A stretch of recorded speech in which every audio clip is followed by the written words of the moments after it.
जय हिंद दोस्तों। तमाम शिक्षकों और शिक्षिकाएं बहन को आदाब सलाम।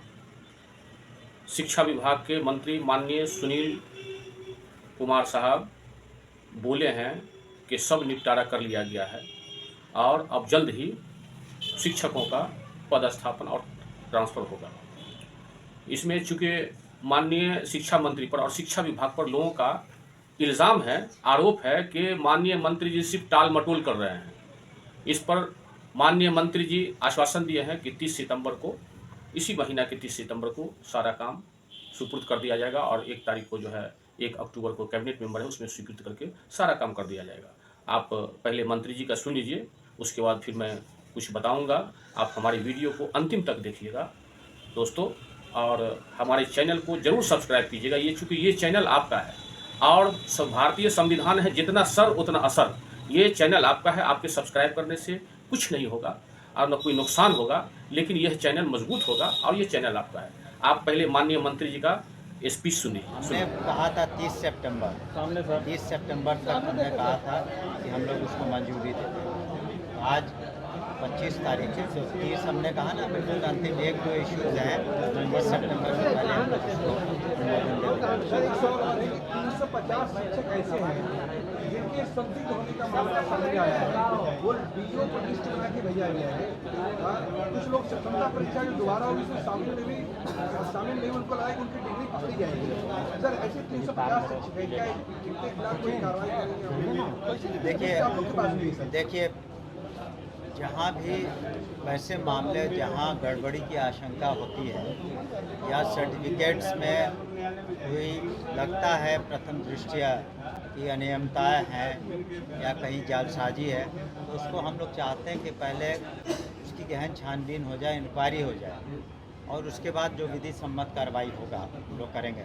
लेकिन इतना निश्चित है कि अगर कोई भी शिक्षक या शिक्षिका अगर उसने अपनी नियुक्ति कराई हो कभी भी पंचायती राज व्यवस्था में या किसी भी माध्यम से और बीपीएससी में अगर कोई गड़बड़ी पाई जाती है तो निश्चित रूप से विधि सम्मत कार्रवाई तो होगी, लेकिन उसके पहले हम लोग जांच करके आश्वस्त हो जाना चाहते हैं कि वास्तव में ये बातें सही हैं, ताकि कोई निर्दोष व्यक्ति उसमें कोई फंसे नहीं। लेकिन अगर दोषी है, उसने गड़बड़ी की है, तो विधि सम्मत कार्रवाई हम लोग करें। सर, ये कहा है कि अरे इसको नहीं घसकाओ यार।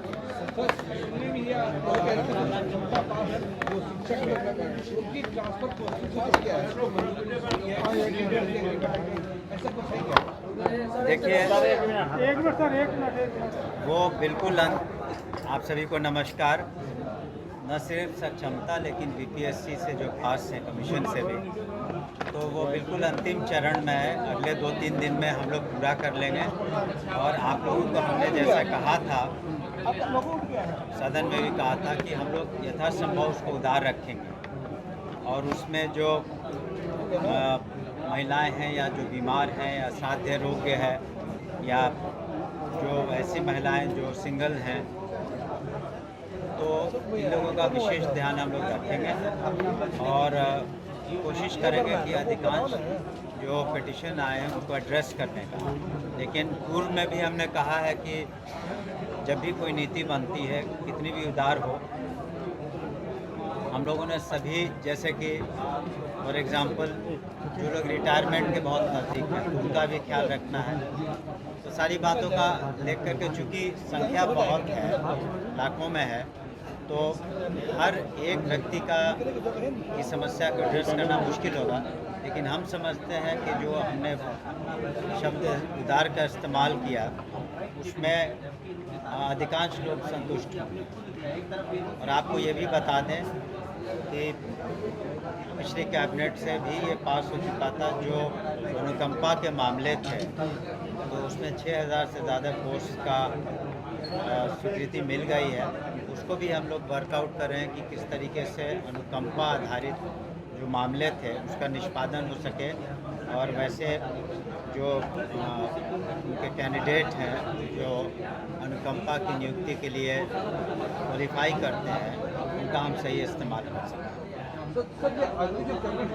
तो आपने सुना माननीय मंत्री जी का आप लोग राजकर्मी बन रहे हैं, अब निश्चित ही आप लोग का जो है स्थानांतरण हो जाएगा। लेकिन आप इस वीडियो को ज़्यादा से ज़्यादा शेयर कीजिए। सरकार से ये मेरा मांग है कि ओल्ड पेंशन स्कीम, चूँकि सरकार जो है सिर्फ चाहती है सब शिक्षकों को झुंझुना हम दे दें, हाथ में थमा दें, झुंझुना झुंझुना बजाते रहे, खूब बजावे झुंझुना। लेकिन माननीय मंत्री जी और माननीय मुख्यमंत्री जी, मैं इस सोशल मीडिया के माध्यम से आपको अवगत कराना चाहता हूं कि आप 5 साल के लिए जीतते हैं, 5 साल के एमएलए बनते हैं, एमपी बनते हैं, और आपको ओल्ड पेंशन स्कीम मिल रहता है। और जो शिक्षक शिक्षिकाओं 35-40 साल तक आपका सेवा करता है, बच्चे के भविष्य के निर्माण करता है, बच्चे के भविष्य का तय करता है, उज्ज्वल तय करता है, और इस बिहार के विद्या का रीढ़ की हड्डी है, और आप इसको ओल्ड पेंशन स्कीम देने में आपको कलेजा में दर्द लग होता है? नहीं।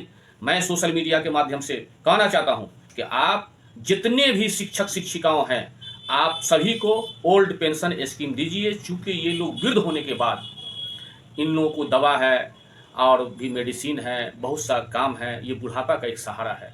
और आप सौतेला व्यवहार मत कीजिए। आप अपने लिए ओल्ड पेंशन स्कीम, अपने एमएलए एमपी और राज्यसभा मेंबर एमएलसी के लिए ओल्ड पेंशन स्कीम, और शिक्षक शिक्षिकाओं को जो है ये ओल्ड पेंशन स्कीम्स का लाभ नहीं देते हैं, ये गलत बात है। ये अनुशासन ही देश को महान बनाता है।